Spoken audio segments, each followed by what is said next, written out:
کسی بھی جمہوریت کی تقویت کی روح یہ ہوتی ہے کہ اس کے نظام انتخابات پر لوگوں کا اعتماد ہو، پارلیمنٹ پہ لوگوں کا اعتماد ہو اور ووٹ کی قدر ہو اور ووٹ صاف شفاف طریقے سے کاسٹ ہو اور گنا جائے۔ یقیناً یہ بہت اہم معاملہ ہے۔ پاکستان میں اس حوالے سے ہمیشہ شکایات رہی ہیں۔ پاکستان میں کسی بھی سطح کا انتخاب ہو، جب بھی ہو، ہمیشہ شکست کھانے والی جماعت کو دھاندلی کی شکایت رہتی ہے۔ ہو نہیں سکتا کہ کوئی ہارنے والی جماعت جو ہے وہ خوش دلی سے تسلیم کر لے انتخابی نتائج کو۔ اس نتیجے کو ضرور تسلیم کرتی ہے اسی انتخابی پروسیس کے جس میں کہ اس کی جماعت کی جیت ہو، لیکن ہر اس نشست کو مسترد کر دیتی ہے جہاں وہ ہار جاتی ہے۔ تمام سیاسی پارٹیاں اور اراکین چاہتے ہیں کہ انتخابات کا عمل اور شفاف ہو۔ آج اس سلسلے میں ایک اہم ڈیولپمنٹ ہوئی ہے۔ وزیر اعظم عمران خان نے اس حوالے سے ایک اہم قدم اٹھایا ہے اور انہوں نے انتخابی اصلاحات کا اعلان کیا ہے اور اس پہ فوری عمل درآمد کے لیے ایک پروسیس شروع کرنے کی بات کی ہے۔ ان کا کہنا ہے کہ حکومت سینٹ کے انتخابات میں شو آف ہینڈز کے لیے آئینی ترمیم لا رہی ہے۔ وزیر اعظم نے عام انتخابات کے لیے الیکٹرانک ووٹنگ اور اوورسیز پاکستانیز کو ووٹ کا حق دینے کے لیے ایک نیا انتخابی نظام کا بھی آج اعلان کیا۔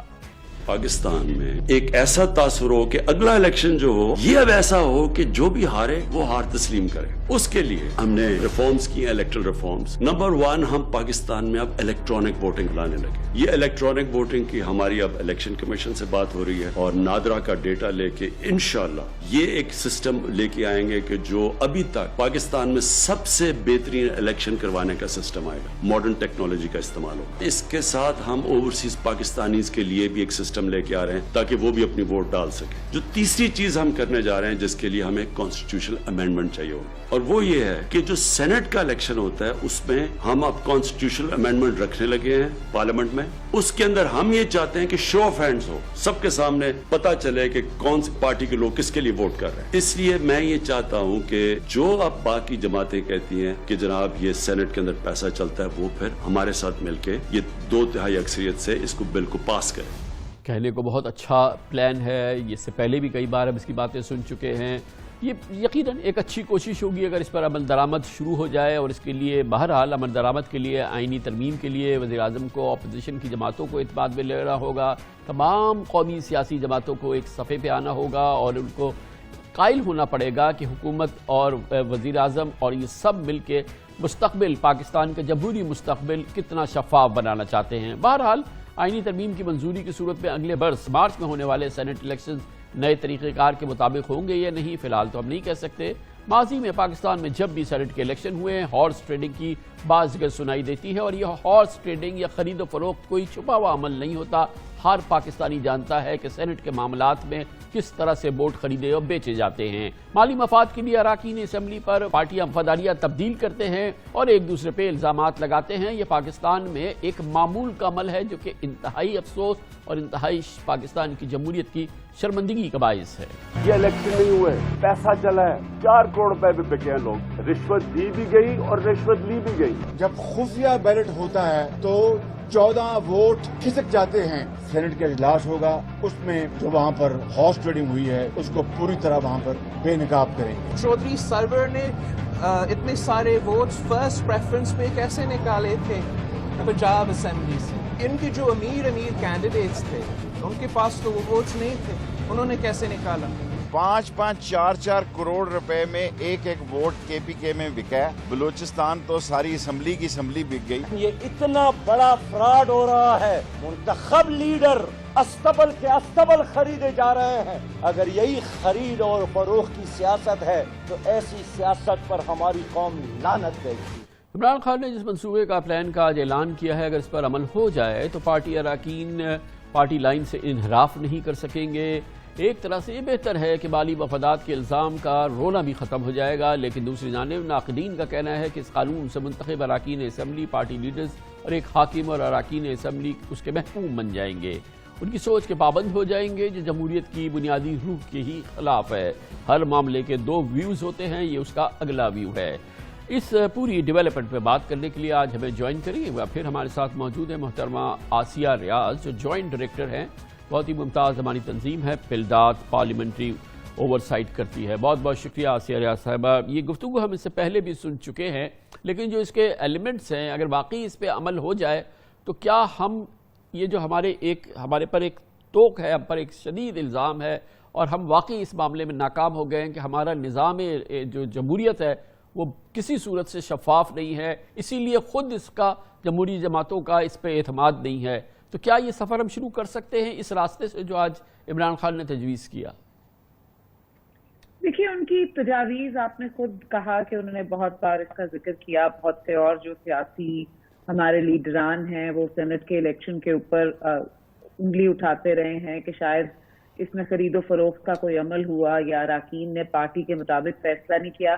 آپ نے خود ہی اپنی بات میں اس کی طرف اشارہ کیا کہ جو ہمارے کانسٹیٹیوشن ہے 1973 کا، اس کے فریمرز نے تب بھی اور پھر 18ویں ترمیم کے ذریعے بھی صرف چند ایک چیزوں پہ پارٹی کے اوپر ووٹ دینے پہ پابند کیا ہے. یعنی وہ بجٹ ہے یا وہ اپنے جو لیڈر آف دا ہاؤس ہے اس کا انتخاب ہے یا پھر یہ ہے کہ وہ آئینی ترمیم ہے اس کے اوپر. سو اگر اور یہ کچھ ملتا جلتا ہے دنیا میں باقی جمہوریتوں کے اندر، جہاں پہ بیک بینچرز جو ہیں جو پارلیمنٹری ڈیموکریسیز میں حصہ نہیں ہوتے حکومتوں کا، ان کے پاس یہ وہ اپنے کانشنس کے مطابق یا جس چیز کو یا جس لا کو وہ غلط یا صحیح سمجھتے ہیں اس کے مطابق ووٹ دے سکتے ہیں.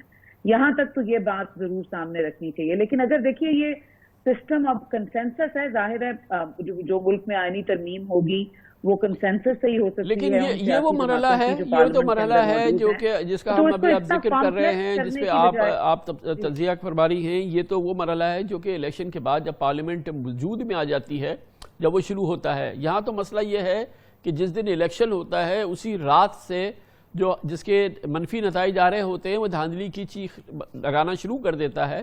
الیکشن سے پہلے اس کو مسائل نظر نہیں آتے اور پھر اس کے بعد جو ہے پورے 5 سال گزرتے ہیں ہمارے، اور وہ جماعت جو ہے اپوزیشن جو ہے وہ الیکشن کے نتائج کو مانتی بھی نہیں ہے، پارلیمنٹ کا حصہ بھی ہوتی ہے، تمام جو اس کے جو ایلیمنٹس ہیں اس کو پورے بھی کر رہی ہوتی ہے، اور پھر الیکشن کو مان بھی نہیں رہے ہوتے. تو یہ ایک پہلے تو اس کو ہمیں درست کرنا ہوگا نا کہ الیکشن والے دن جو کچھ ہو اس پہ اعتماد آئے. دیکھیے، اس کے اوپر آپ بھی جانتے ہیں بہت زیادہ پاکستان کے اندر کام بھی ہوا ہے. یہ تو لارجر الیکٹورل ریفارمز پہ اور کانسٹیٹیوشنل امینڈمنٹ بھی ہوئی ہیں، لاز کا بھی سسٹم ایک ہوا ہے جو بہتر ہوئے ہیں. لیکن پھر آپ دیکھیے کہ جس شکوک و شبہات اس وقت پیدا ہو جاتے ہیں جس وقت اچانک 2018 کے الیکشن میں یہ بات سامنے آ جاتی ہے کہ آر ٹی ایس کا جو ریزلٹ ٹرانسمیشن سسٹم ہے وہ بیٹھ گیا، کہیں پہ کسی قسم کی کوئی انٹرفیرنس ہوئی، یا یہ ہوا کہ جو ووٹ کاؤنٹ چاہیے تھا کینڈیڈیٹ کو وہ نہیں ہوا. وہ آف کورس ہمارے مسائل ہیں، ان کی طرف اگر ہم نے حل نکالنا ہے تو شاید وزیر اعظم صاحب ٹھیک تو کہہ رہے ہیں، لیکن یہ بھی دیکھیے کہ جن ملکوں میں الیکٹرانک ووٹنگ مشین یا الیکٹرانک ووٹنگ کا سسٹم چل رہا ہے اس کے اندر بھی بہت شکوک و شبہات ہیں. ہمارے جو اس کا اندازہ ہے یا جو ہمارا انالیسس ہے اس کے مطابق کہیں کسی ملک میں بھی پوری طرح الیکٹرانک ووٹنگ سسٹم نہیں ہے. لیکن ہمیں تو دیکھنا ہوگا کہ ریلیٹیولی ہمارے نظام سے، ہمارے معاشرے سے، ہمارے ملک سے جو مور اور لیس قریب ترین ملک ہو جہاں پہ اس قسم کی شکایت دیکھنے میں نہیں آتی، تو بہرحال بھارت میں جب الیکشن ہوتے ہیں وہاں پہ اس قسم کی دھاندلی کی صدائیں نہیں نکلتی ہیں. تو کیا ہم نہیں کہہ سکتے کہ وہ جس نظام کو چلا رہے ہیں وہ ہمارے پر اپلیکیبل نہیں ہے کیا؟ کیونکہ آفٹر آل وہاں پہ ہم جیسے لوگ ہیں، مگر میں نہیں دیکھتا کہ الیکشن کے بعد دھاندلیوں کی چیخ پکار شروع ہو جائے. لیکن آپ دیکھیے، ہم تو اس وقت الیکٹرانک ووٹنگ مشین کی بات کر رہے ہیں جس کا انڈیا کا بہت ایکسپیرینس ہے، لیکن آپ نے یہ دیکھا کہ ان کے ریسنٹ الیکشن کے اندر وہاں بھی بہت شور ہوا. اندازہ یہ تھا کہ پہلے پیپر کو انہوں نے سیو کرنا ہے جس کی وجہ سے الیکٹرانک ووٹنگ مشینز انہوں نے کی، لیکن اس پہ پھر یہ ہوا کہ شاید کوئی فارمولا چینج ہو جاتا ہے، ووٹ کاؤنٹ غلط ہو جاتا ہے، تو ان کو بھی اپنا سسٹم آلٹر کرنا پڑا کہ اب اس کے اندر بھی ایک پرچی نکلے گی جو ووٹ کاؤنٹ کے طور پہ استعمال ہوگی. تو اسی لیے میں نے آپ سے یہ عرض کیا کہ جہاں پہ یہ سسٹم موجود بھی ہے ایون ان انڈیا، وہاں پہ بھی ایوالو کرنے کی ضرورت ہے. اور ہمارے ملک میں آپ نے خود ہی کہا کہ جہاں اتنے شکوک و شبہات پہلے اس کے اندر ہیں، تو اس کو دیکھیے پروسیس تو چلنے سے چلے گا. اس کے اوپر جب وہ الیکشن کمیشن کا ایک اعتماد بحال ہوگا، اس کے اندر کوئی انٹرفیرنس کی بات ختم ہوگی تو وہ چلے گا.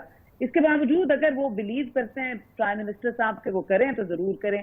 میں آپ کو پہلے جس بات کی بات کر رہی تھی وہ سینٹ کے الیکشن کا جواب دے رہی تھی کہ سینٹ کا شو آف ہینڈ کے ذریعے دیکھیے الیکشن کروانا کوئی آج کل کی جمہوریت میں کوئی اگر ہم نے تو آگے کی طرف جانا ہے نا، بالکل ٹھیک ہے، اگر آپ اس بات کا پابند کرنا چاہتے ہیں سیاسی جماعتیں کہ ان کے جو ووٹ ہیں صوبائی اسمبلیوں میں وہ اس کے مطابق ہی ان کو سینٹ کی سیٹیں ملیں، تو جو ہمارے پاس تو ایک سسٹم ہے جو ہم بہت عرصے سے بہت اطمینان سے استعمال کرتے چلے آ رہے ہیں، وہ ہیں جس طرح خواتین کی ایک کلوز لسٹ ہوتی ہے یا جو ریلیجس مائنورٹیز کی کلوز لسٹ ہوتی ہے، اس طریقے سے انتخاب کر لیجئے گا سینٹ کا. پھر اس کا ایک اتنا بڑا سسٹم کریٹ کرنے کی علیحدہ سے کیا ضرورت ہے؟ اس کے لیے بھی کانسٹیٹیوشنل امینڈمنٹ چاہیے ہوگی. اب حالت یہ ہے کامران خان صاحب کہ ہم نے تو یہ دیکھا ہے کہ سادہ میجورٹی سے جو لا پاس ہونا ہے اسمبلی میں اس پہ شور کھڑا ہو جاتا ہے کہ جی کسی نے اس کے اوپر ہاں کی ہے یا نہیں ہے، اور وہ جو اس نیشنل اسمبلی کے اپنے اندر الیکٹرانک ووٹنگ کا سسٹم ہے وہ بند پڑا ہے، اور جو ہمارے نمائندگان ہیں اور جو ہماری اسمبلیز ہیں اس تک کو استعمال نہیں کرتی. تو ہمیں کچھ تو اپنا کلچر بھی اس کے مطابق لانا ہے، یہ آج کا نہیں ہے. یعنی ہم تو لاس کے اوپر اس جھگڑے میں پڑ جاتے ہیں، ہیڈ لائنز لگ جاتی ہیں کہ اس کے اوپر میجورٹی تھی حکومت کی، اس نے ہاں کی تھی یا نہیں کی تھی. تو آئی تھنک یہ ساری چیزوں کو ساتھ لے کے چلنا ہوگا. Thank you so much Asiya Riaz, joint director فلڈات ہمارے ساتھ موجود تھی.